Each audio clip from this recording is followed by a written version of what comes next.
All right, childrens, we're back. Old man shouting at clouds. I promised I'd do it. I'm a man of my word. We're going to go through the Trump VANCE platform today. Again, just reading the websites, folks. Just taking a look at what they say they're going to do, how they say they're going to address things, and giving an honest reaction. So, again, this is how I think you guys got to approach these things. It's easy to get caught up in the emotions and the rhetoric, but at the end of the day, our politicians will continue to manipulate us emotionally as long as we let that work. I really think we got to get them back to talking about issues. So, if we can do that, they'll stop manipulating us and we'll get better candidates. So, hopefully, at any rate, enough preamble. Let's dive into it. All right. What are Trump and Vance saying they're going to do? All right. Now, I will be transparent about this. It was harder to parse through their website. So if you look at their website, similar to the Harris Walls platform, they list a series of issues on the website. Although what I will say in favor of the Harris Walls website is you could expand each one of those issues, and then they gave kind of a high-level overview of how they plan to address those issues right there. The Trump platform, on the other hand, there's a link to a 16-page document, and again, whether you love Trump or you hate him, the guy is kind of all over the map, and this very much follows that. So it was kind of hard. You had to go through the entire document and then try to apply pieces throughout the document to the points they addressed on the website. So, this may not be perfect. By all means, I will link to the website as I did in the last one. Go through and read it yourself. This is just my high-level summary and what I was able to parse from it. So, again, enough preamble. Let's dive in. So, issue number one, this should come as no surprise to anybody who's been following the election. Seal the border and stop the migrant invasion. So, how do we do that? This says secure the border, complete the border wall. Okay. No surprise at all. Shift massive portions of federal law enforcement to immigration enforcement and use advanced tech to monitor and secure the border. Move troops stationed overseas to the border. Use the Navy to form a blockade for the purposes of blocking fentanyl, essentially. Enforce immigration laws by strengthening ICE, increasing penalties for illegal entry and overstaying visas. Invoke the Alien Enemies Act to remove known or suspected gang members, drug dealers, cartel members, bring back travel bans, return trafficked children to their families. Strict vetting. Use existing federal law to keep communists, Marxists, and socialists out of America, and jihadists.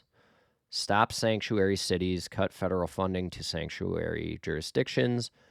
Ensure our legal immigration system puts American workers first. Prioritize merit-based immigration, ensuring those admitted to our country contribute positively, essentially. Okay, there's a lot to unpack here. Not surprising that a lot of detail would be spent on this. This has been a key campaign issue for the Trump-Vance ticket. And one thing that's worth noting, I didn't see any mention of immigration policy, and maybe I missed it, but I didn't see anything on the Harris Walls website, so it seems like they're content to just let the Trump-Vance ticket own the dialogue on this. That, to me, seems like a huge mistake. But okay, I guess maybe they're playing chess and I'm playing checkers. But okay, so let's go through these. I have some questions. Okay, secure the border, complete the border wall. Okay, likely going to be popular with conservatives, unpopular with liberals.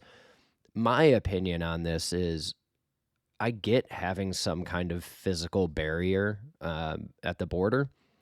It's just going to be difficult and expensive to accomplish that, and it's going to take a lot of time. This is not something you can snap your fingers and there's a border wall. And it will be expensive. And even if, let's say you build this great wall,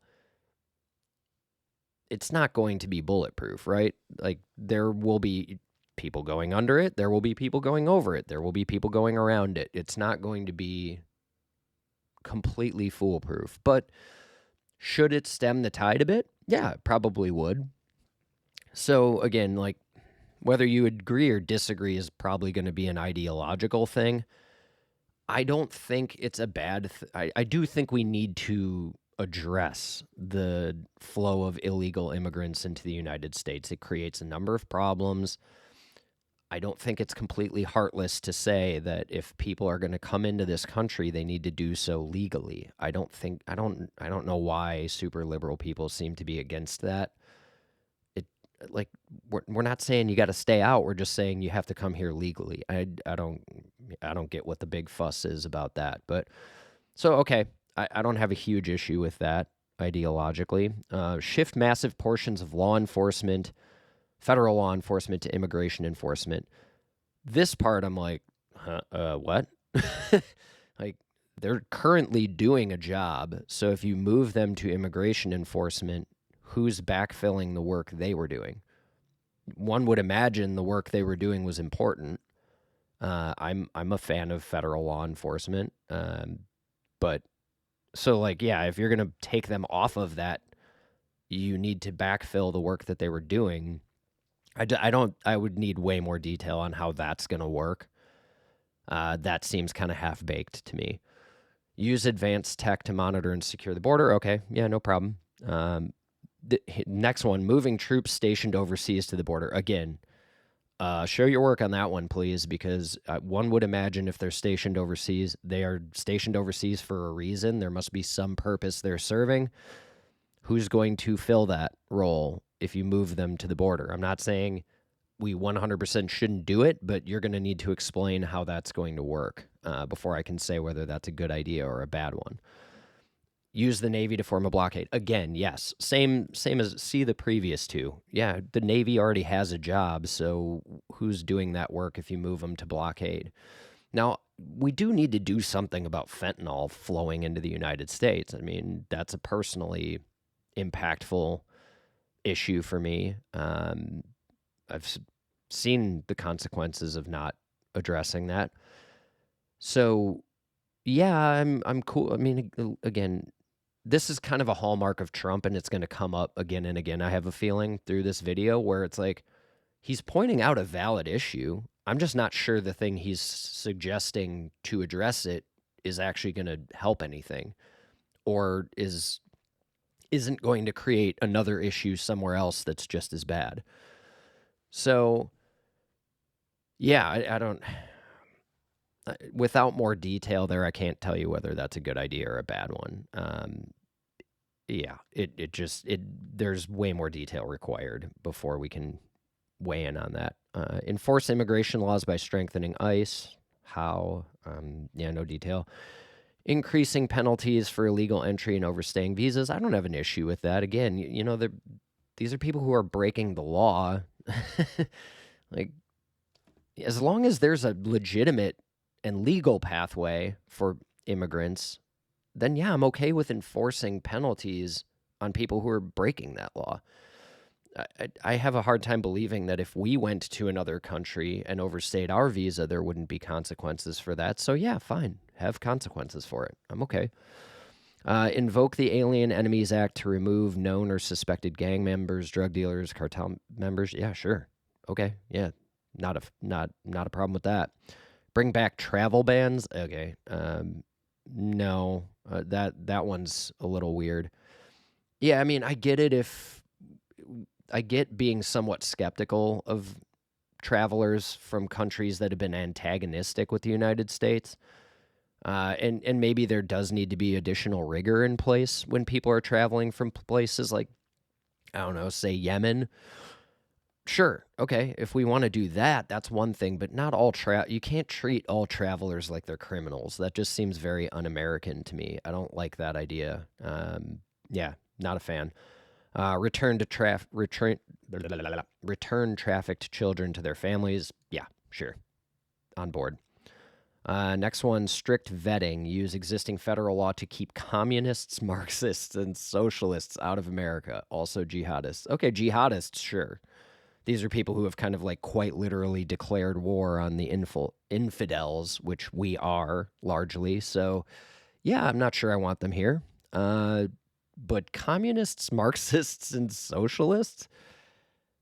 Okay, that one is definitely more of an issue. Now, I'm not saying I'm a communist, Marxist, or a socialist, but you're allowed to have that viewpoint and still be in America, okay? Like, that's now we're getting borderline. Like, this is another issue that I have with Trump where again, I'm sure I'll take a ton of flack for saying this if anybody actually watches it, but he has some authoritarian tendencies that scare the heck out of me. This is like evidence of that. Like, you are allowed to disagree with capitalism and still be in America. That's kind of a fundamental freedom, is you don't have to 100% agree with everything, and you're allowed to voice those disagreements.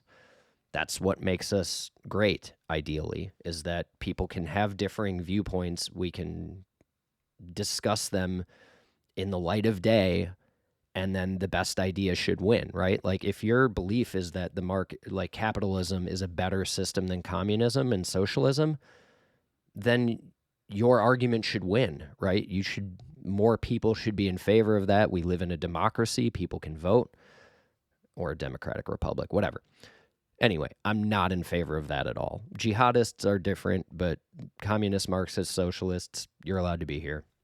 I categorically disagree with that. Stop sanctuary cities, cut federal funding to sanctuary jurisdictions. I'll admit I don't know enough about sanctuary cities to totally weigh in on this, but like just my initial reaction would be, okay, yeah, I mean, I think that's related to illegal immigrants going to sanctuary cities. Again, if you're here illegally, I'm not a fan of having a sanctuary for you. Like, you need to follow the correct process. Ensure our legal immigration system puts American workers first. Prioritize merit-based immigration, ensuring those admitted to our country contribute positively. So this one, I think, is another one of those ones that sounds good, but if you really look into it, it starts to get dicey fast. So, yeah, protecting American workers is a good idea, but this is one where I probably will just not agree with the most conservative people I know. I don't think a ton of illegal immigrants are really stealing jobs from Americans. They're filling job roles that largely Americans don't want or wouldn't accept. So, now I'm not saying that's the way it should work, but I think it's kind of I think they're intentionally being deceptive here to make Americans think that we're losing all our jobs to illegal immigrants. I just don't think that's happening in reality in most places. I'm sure you could find examples where it has happened, but I don't think it's like an epidemic. And I'm also a little uneasy with the prioritized merit-based immigration. I mean, I don't fully hate that idea. I think, yeah, if we're having a hard time filling engineering jobs and we can get engineers to emigrate to the United States and fill those roles, sure, of course. Yeah, you'd like to bring in productive people who are going to help your economy. However, my family wouldn't be here if that's how we did things, because for sure, at least my grandpa on my mom's side, their family was like dirt poor when they got here. And then my grandpa goes on to fight and bleed in World War II, and then eventually becomes the president of a large trucking company. So I'd say that he more than justified his presence here on this soil. And by those rules, he would have been kept out. So it gets a little, I understand the thought process, but this is another one of those ones where the devil's in the details here, and you got to be careful. So that one I'd give like a C. All right, moving on. Carry out the largest deportation operation in American history. I don't see any details on that. So that you're going to need to provide some details on that, because it's not like you can just snap your fingers or like go into the town square with a bullhorn and say, all right, illegal immigrants, please present yourselves in an orderly fashion to be deported, and then they're going to listen. Like, it's going to take a lot of work to root those people out and then deport them. And at least at the moment, until the border wall is built, if you assume it's going to be, they would just come right back. So, I mean, they already got here once. Theoretically, they kind of know how to do that. So that's another one. It would A, be expensive, and B, it would take a lot of time and effort and energy. And I don't know where you're going to divert the resources from to get them to that effort. Incomplete grade. Like, we need way more details on that before we can say it's a good idea. Should we be deporting people who are here illegally? Sure. Yeah, I don't have a problem with that. But if it were that easy, we'd already be doing it. So you need to provide some answers to how you're going to accomplish that if every other administration previously has not been able to accomplish it. And it should also be noted, I don't think the Trump administration was successful in getting rid of all the illegals. So it's obviously not that easy. All right. End inflation and make America affordable again. Okay.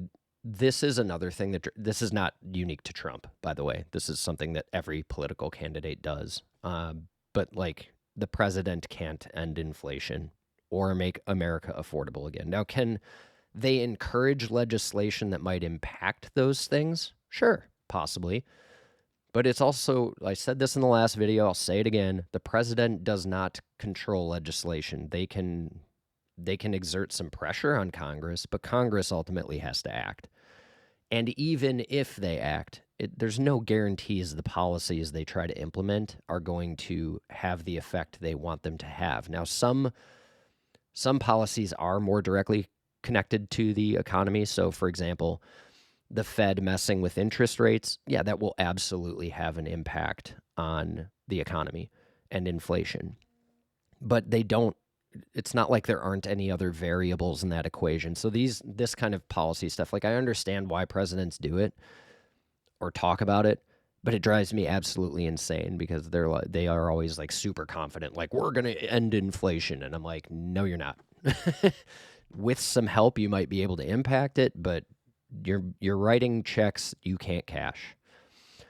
But anyway, okay, enough of that. Let's go point by point. How are they going to do that? They're going to unleash American energy by increasing production of oil and natural gas, terminating the socialist Green New Deal, unleash energy production from all sources, including nuclear, rein in wasteful, federal spending, cut costly and burdensome regulations by reinstating President Trump's deregulation policies, stop illegal immigration, and restore peace through strength.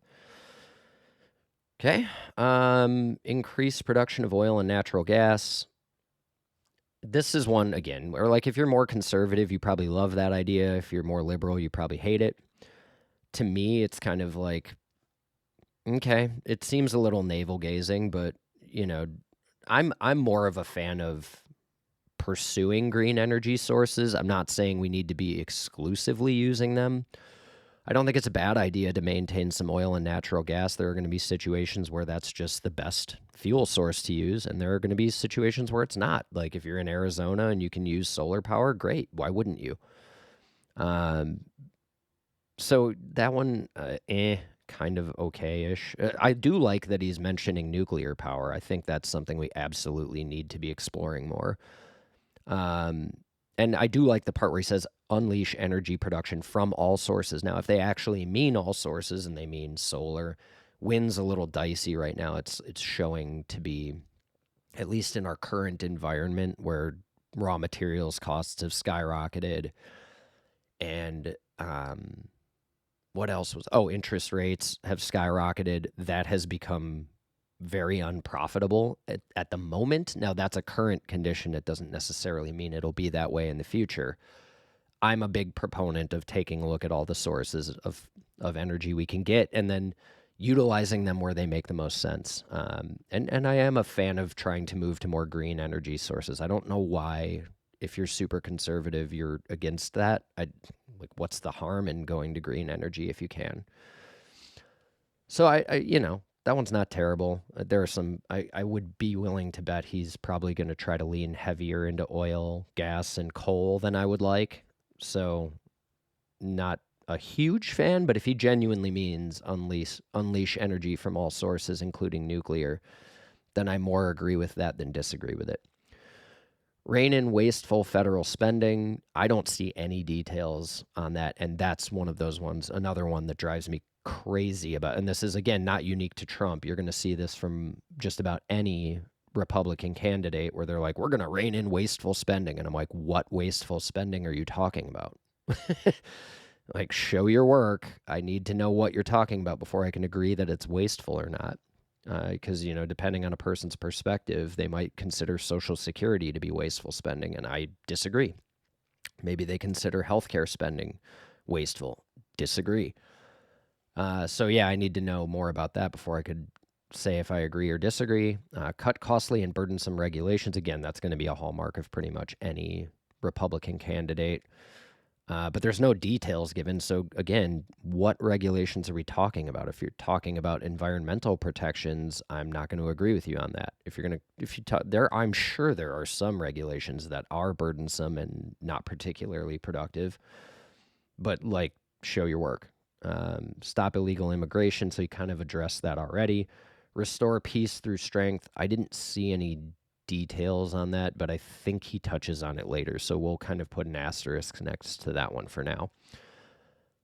Next point, make America the dominant energy producer in the world by far. Okay, what kind of energy? So he says increase energy production across the board. So I would assume that also means green energy, because it says across the board, green energy is a source of energy. So one would hope that means leaning on that more heavily. Streamline permitting, devil's in the details on that one. Like, you don't want to, especially with energy production, there can be a lot of downstream consequences to how you get that energy. Fracking and water being like, that is super vague, but trust me when I tell you that fracking can get into groundwater. It can get into the groundwater, which people then are drinking and using to cook food. So I'm not a fan of streamlining permitting if you're not weighing those consequences in the permit process. So I would really need more detail there.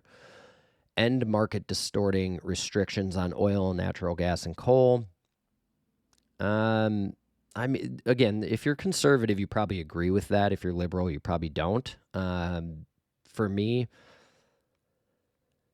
I do tend to lean more towards green and renewable energy than oil, natural gas, and coal. I think it's just cleaner. I think it's going to, long term, I think it would be better if we could lean more into those sources. But I also don't think you're going to, at least not in my lifetime, I don't think we're going to get away from oil, natural gas, and coal entirely, and I'm not sure it's desirable to get away from them entirely.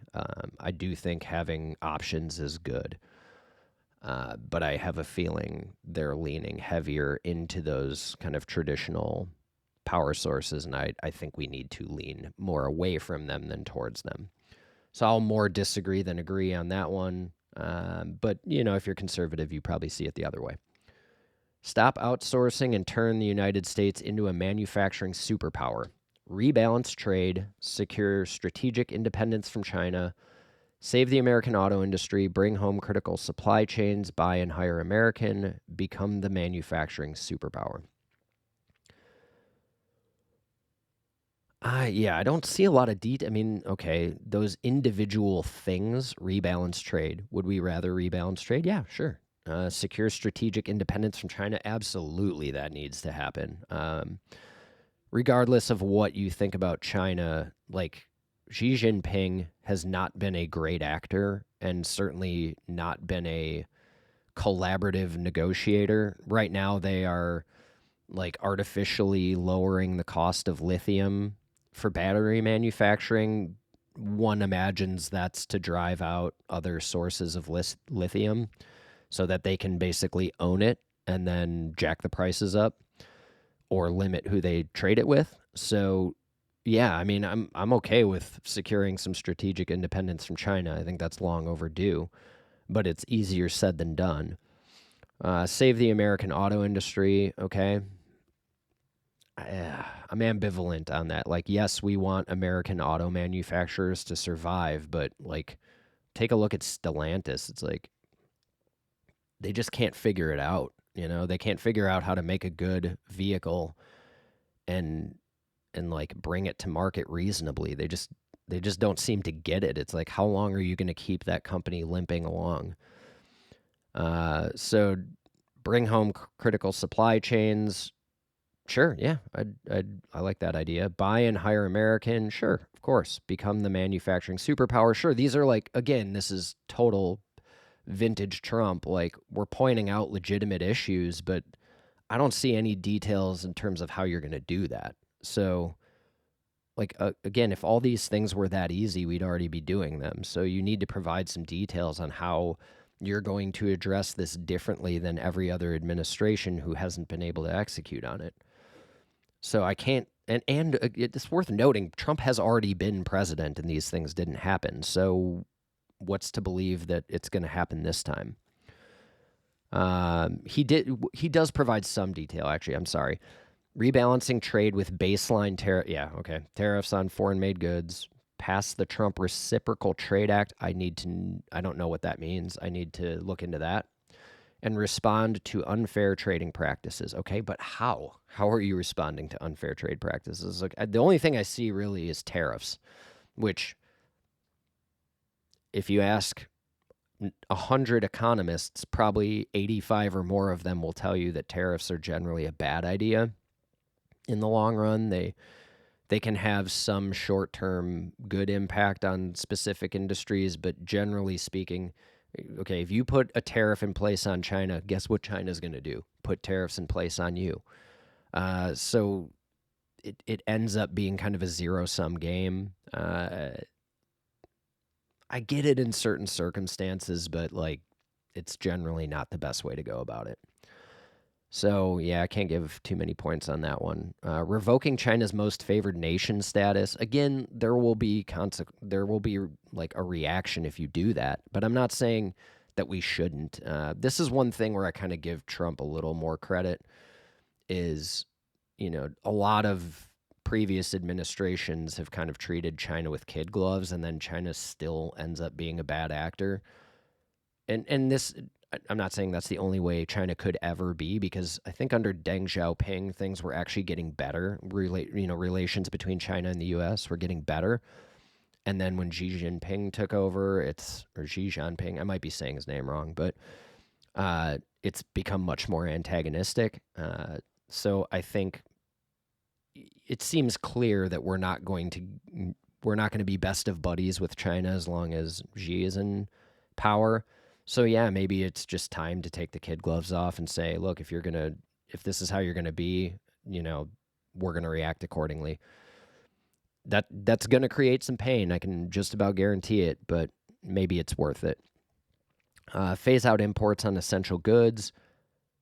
Okay, with an asterisk. What are we talking about there? There are some things where I definitely think we need to reduce our dependence on imports, especially if essential goods, things like semiconductors, microchips. Yeah, okay, those are like anything that's critical to national security. We at least need to be able to supply it on our own if everything goes completely south. So yeah, I don't hate that point, but there's, again, not a lot of detail here. Stop China from buying American real estate and industries. Yeah, that's for sure an issue, especially on the coasts, and it really drives up the cost of real estate for people living here. You can go ask people who live in Vancouver about how that works out. So I don't hate that. And then the last thing is cancel the EV mandate. Look, I'm not going to pretend to be impartial on that issue. I work in the EV industry. I'm a big believer in EVs, especially in the long run. So, but again, if you're conservative, you're likely to agree that we should cancel that. If you're liberal, you probably see it the opposite way. I'm not going to convince one or the other. But my view on it is I actually do understand the thought process there. Americans, especially, are not particularly receptive to being told what they have to do. I tend to like the Elon Musk approach better of just make an awesome EV and then people will buy it. Make an awesome one and make it price competitive and people will go that route rather than forcing them to. But I do also see the other side of that argument, which is the American auto manufacturers, as non-forward thinking as they can be, probably would not have jumped without a little bit more encouragement. And the EV mandate helped with that. So I think, at least I think, maybe I'm wrong about that, but I think it at least got them motivated to look into this a little further, because there is a big cost in changing over your production from internal combustion to electric.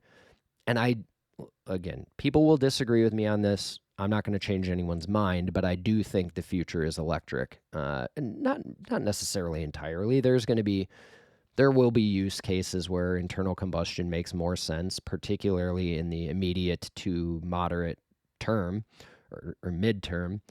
But in the long run, I think EVs are just going to become a better option for more and more things. So anyway, not going to stand on the soapbox too long on that. Banning companies who outsource jobs from doing business with the federal government. I mean, look, I certainly like the idea of having some kind of encouragement for companies to not offshore a ton of their labor. Is that the best answer? I don't know. I think there's an argument to be made for having the federal government do business with more companies that outsource less. So I don't hate that on the face of it. Yeah, I'm more okay with that than not okay with it. 6, large tax cut for workers and no tax on tips. No details that I could find on this. So what does large tax cut mean? No tax on tips. This one, and both Harris and Trump are saying the same thing here. So it's not like you can give one points and the other not. But this one I think is almost like 90% virtue signaling on both sides. Like, unless things changed dramatically since I was working on tips, spoiler alert, most of that is not getting taxed as it is. Like, they're putting most of that in their pocket and then claiming a small percentage of it. So that's another one that in my opinion, it's just political theater. They're just trying to win brownie points without having to really make any meaningful change. The large tax cut for workers, I can't really comment on that unless they're actually putting some detail, providing some detail, which I don't see. So yeah, not really much to talk about there. 7, defend our Constitution, our Bill of Rights, and our fundamental freedoms, including freedom of speech, freedom of religion, and the right to keep and bear arms. I mean, yeah, listen, the Constitution has gotten us pretty darn far in becoming a world power and a beacon of freedom and liberty. So yeah, of course, I'm cool with defending our Constitution. I'm not confident we mean the same things when we say that. He goes on to say, hold accountable those who have misused the power of government to unjustly prosecute their political opponents, declassify government records, root out wrongdoers, and fire corrupt employees. Again, a lot of this sounds good on the face of it, but if you know enough about Trump, this is another one of those areas where I'm like, this could be a little authoritarian in the wrong hands. Be careful. That's all I'm going to say there, because like, he could very easily be talking about anybody who prosecuted him for anything he's done. That is a very slippery slope. But yes, should you fire corrupt employees? Absolutely. Should you root out wrongdoers? Absolutely. Declassify government records, depending on what they are and what they're dealing with? Sure. I mean, there's some things that are classified for a reason, but there's probably a lot of stuff that's declassified that is declassified to protect people who don't deserve protecting. So, yeah, depending on how that's applied, it could be good or bad. Defend institutions engaged in defund institutions engaged in censorship. Okay. More information required there. But yeah, and by and large, I'm not a fan of legitimate censorship. But this is like protect free speech online. Okay, yeah, like all those things at face value seem good, but we have to be clear about what free speech actually is. Like free speech doesn't mean you can say whatever you want without there being any consequences for it. It just means like you're not going to be, a panel van's not going to pull up and drag you out of your house and take you to some like windowless prison because you said the wrong thing. That's what free speech is. Free speech doesn't mean I can like go into work and say whatever I want and have no fears of being fired for it. Like there are consequences for saying things. There always have been, there always will be. You can't just blather on. It's like the whole idea of like shouting fire in a crowded theater. Like you can't do that. Yeah, we still have freedom of speech, but you can't do that. So, again, devil's in the details on this. Next thing he says is to defend religious liberty. Yeah, okay, you should. This one was tough to, I don't, again, very Trumpian, like a lot of word salad. The only thing I could really get out of this was he specifically calls out forms of persecution against Christians.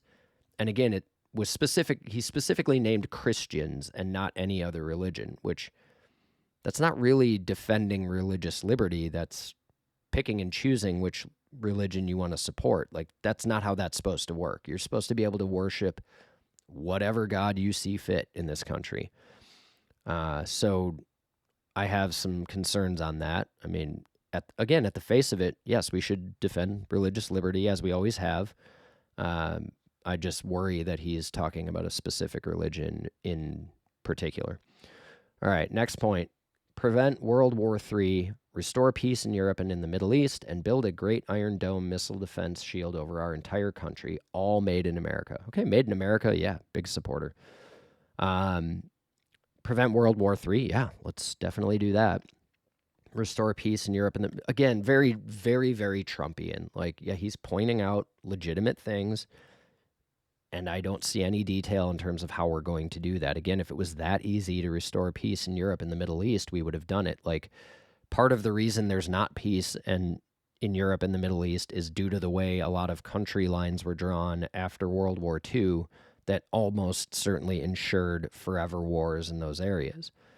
Until you fix that issue, nothing else you do is going to matter. And I don't know how you fix it. There's no easy solution. So there again, it's like he's pointing out a real issue, but there's no detail in terms of how he's going to solve it. Meanwhile, no administration since World War II has been able to solve it. So if we're going to give you, and it should be noted, he's already been president, and we don't have peace in Europe or the Middle East. And we didn't in his time either. So yeah, but build a great Iron Dome missile defense shield over our entire country. I don't know if we, like, first of all, we may already have some of this stuff in place and I just don't know it.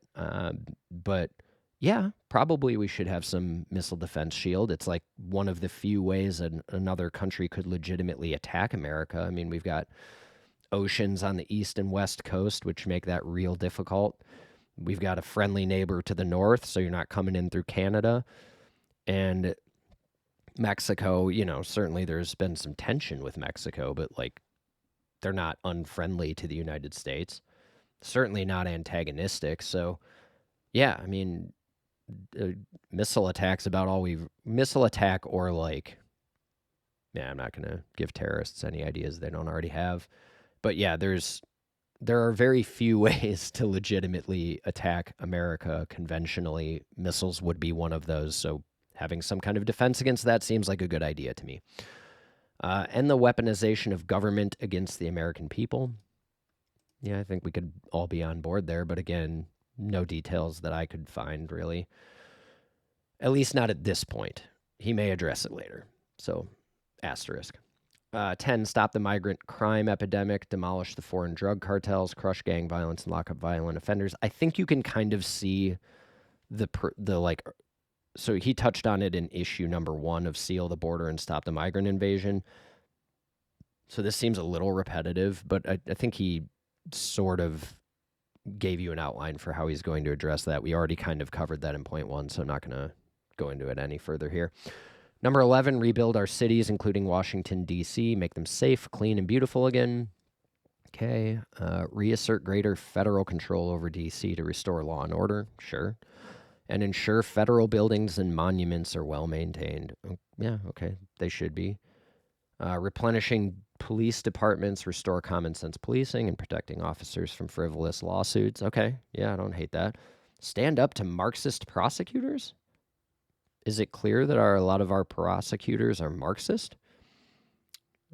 Cite your sources on that one, please. But sure, like the other things, like frivolous lawsuits against police officers, yeah, I think we probably need to crack down on that, or who would want to go into that profession, and it's very necessary. Restore common sense policing, sure, of course. Who's going to be against common sense? But I would need to know what he thinks common sense policing means. Replenishing police departments, yes, they need to be adequately staffed and funded. Agree. 12, strengthen and modernize our military, making it, without question, the strongest and most powerful in the world. I think it already is. I don't know that anybody's questioning whether or not we're currently the most powerful military in the world. But okay, sure. I like being in that position. Invest in cutting-edge research and advanced technologies, including Iron Dome missile defense. Yeah, okay. Higher pay for troops. Sure. Strengthen alliances, ensuring our allies must meet their obligations to invest in our common defense. I like this one. Restoring peace to Europe. Again, see my previous comment. Stand with Israel and seek peace in the Middle East. Sure. Good luck. What did I want to talk? Oh, strengthening alliances. I like this point, actually. We are like, so if you look into NATO, America overwhelmingly provides the muscle to NATO. I'm fine with saying to our allies, like, come on, man, you need to be a little bit more of an active partner in this. Like, we shouldn't be all of the muscle here. You guys need to provide some muscle too.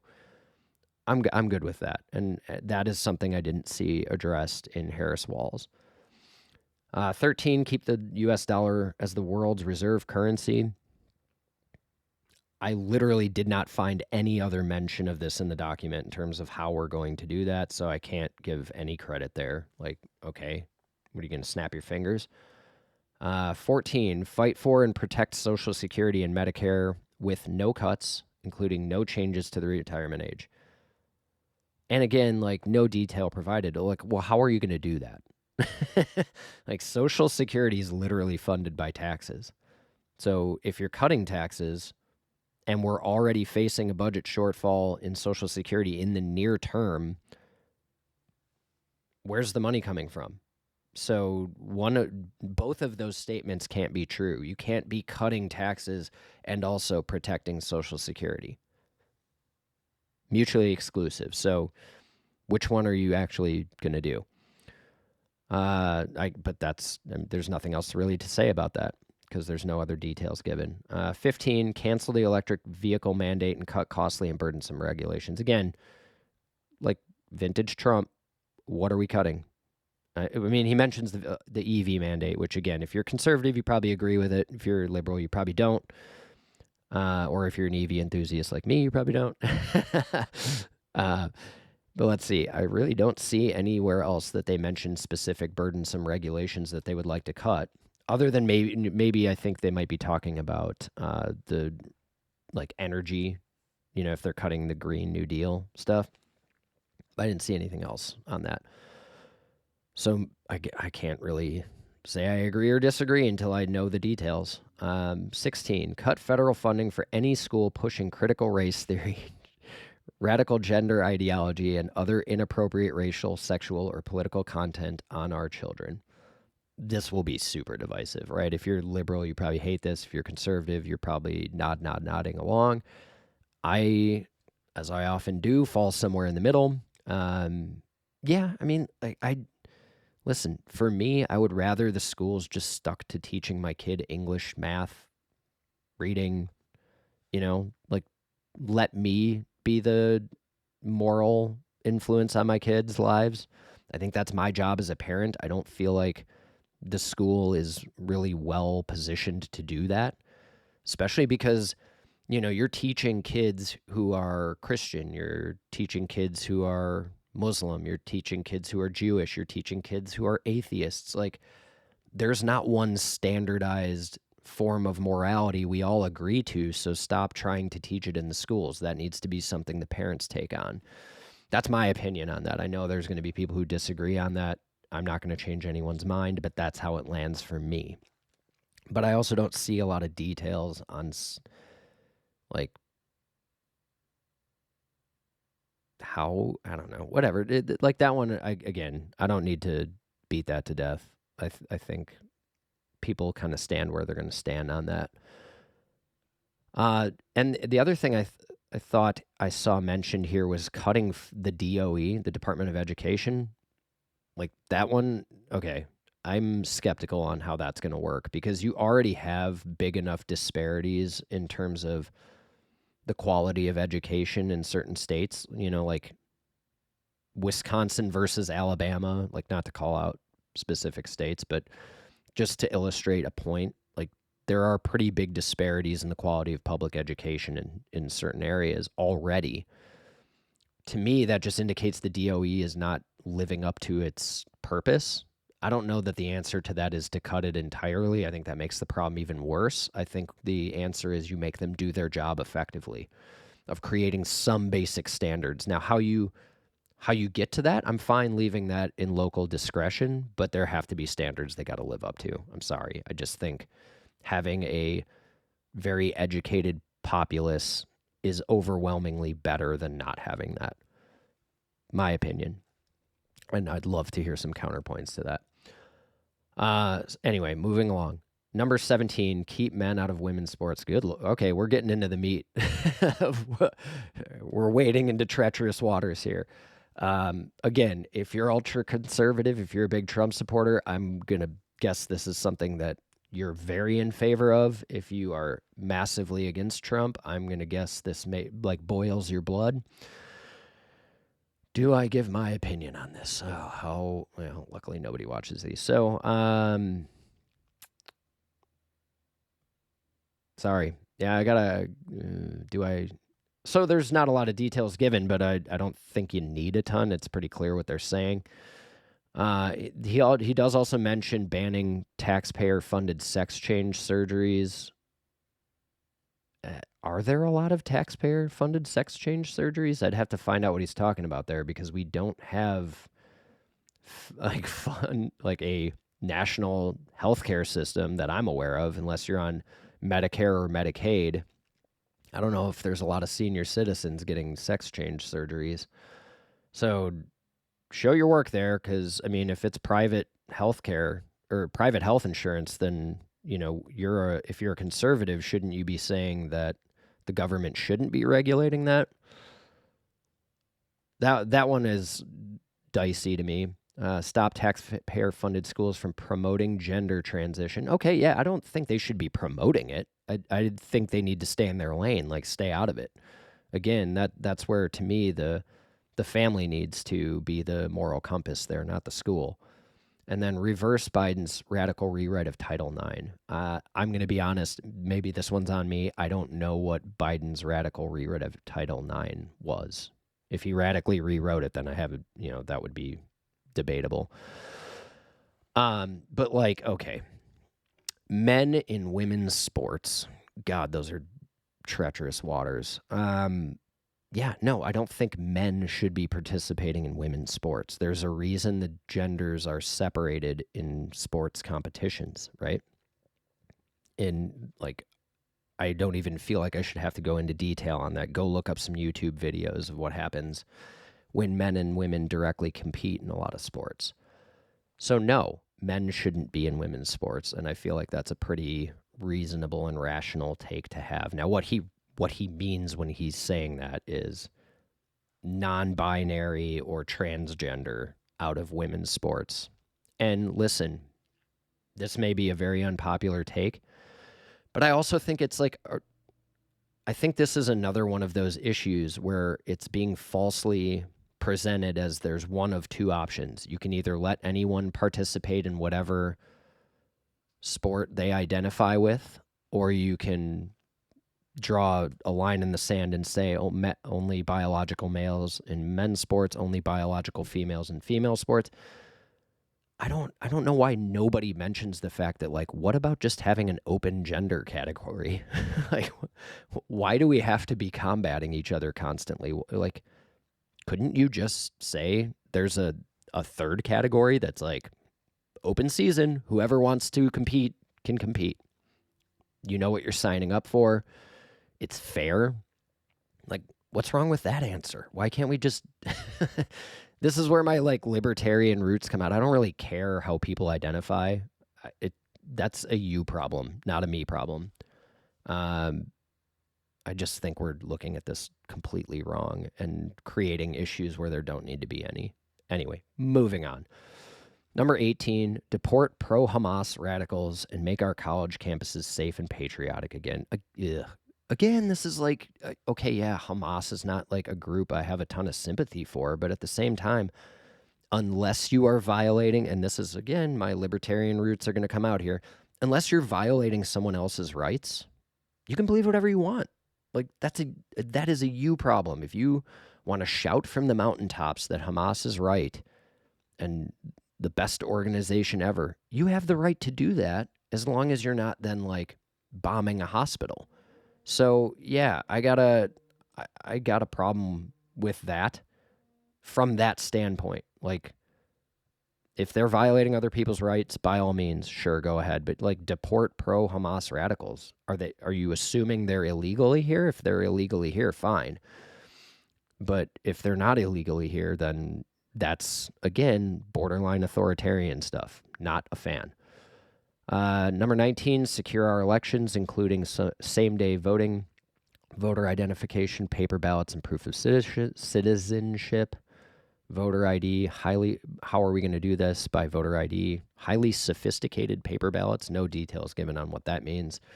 Proof of citizenship, same-day voting, no voting rights to illegal aliens. Look, some of this stuff, like, this is stuff that seems to drive liberals nuts, and I don't understand why. It's like, okay, why shouldn't you? Like, I have to provide an ID to buy alcohol. Why shouldn't I have to provide an ID to vote? Like, I don't see why that's such a big deal. Everyone has an ID. Why are we worked up about that? Highly sophisticated paper ballots. I can't even comment on that because I don't know what it means. Proof of citizenship. Sure. Yeah, you need to be a citizen to vote. Same day voting. Like, you can only vote on one day. I don't know what that means. Maybe that's on me. No voting rights to illegal aliens. Sure. Seems logical. You're here illegally. Why do we want your opinion on how the country's run? Like, come here legally, then you can vote. Unite our country by bringing it to new and record levels of success. I mean, yeah, I'm good with that, but show your work. I don't know what you're talking about there, so I can't give you points for it. All right, that's the end of that. So it's a mixed bag. You know, there's some, again, if I had to summarize it all, I'd say there's way less details given than need to be given before you can say a lot of these are good policies or bad policies. There's some questionable stuff. And, you know, there was some questionable stuff in Harris Walls.